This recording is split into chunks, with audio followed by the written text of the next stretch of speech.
Meghan Markle et la reine Elisabeth II, décédée le 8 septembre dernier, n'étaient pas les meilleurs amis du monde.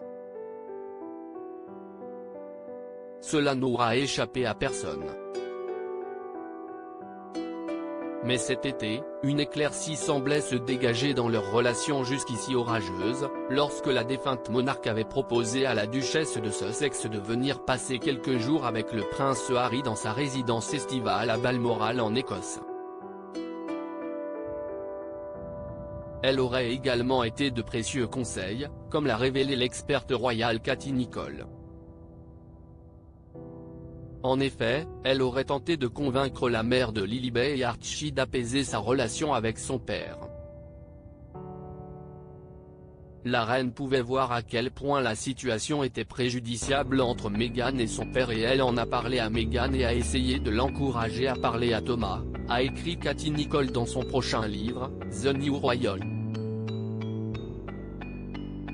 D'après cette dernière, Elisabeth II considérait que tout cela avait été assez mal géré avec Thomas Markle et que si cela avait été fait différemment, cela se serait mieux passé.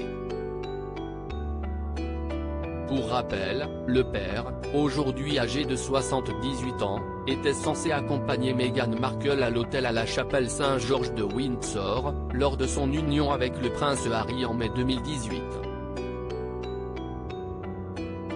Une histoire de lettres, ce qu'il n'a finalement pas fait puisqu'il s'était disputé avec sa fille lorsque celle-ci avait appris qu'il avait fait appel à plusieurs paparazzi pour prendre des photos de lui en pleine préparation pour le jour J.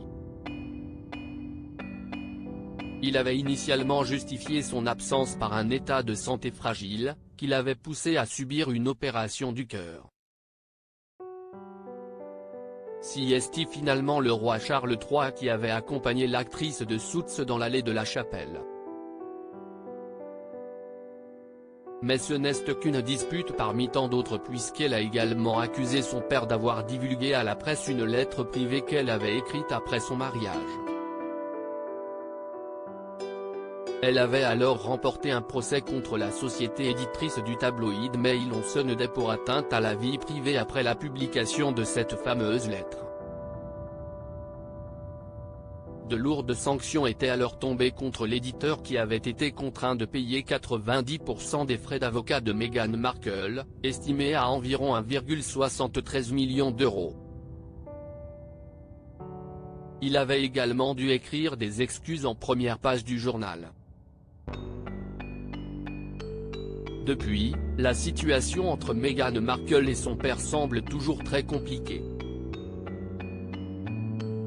Une potentielle réconciliation n'est toujours pas d'actualité.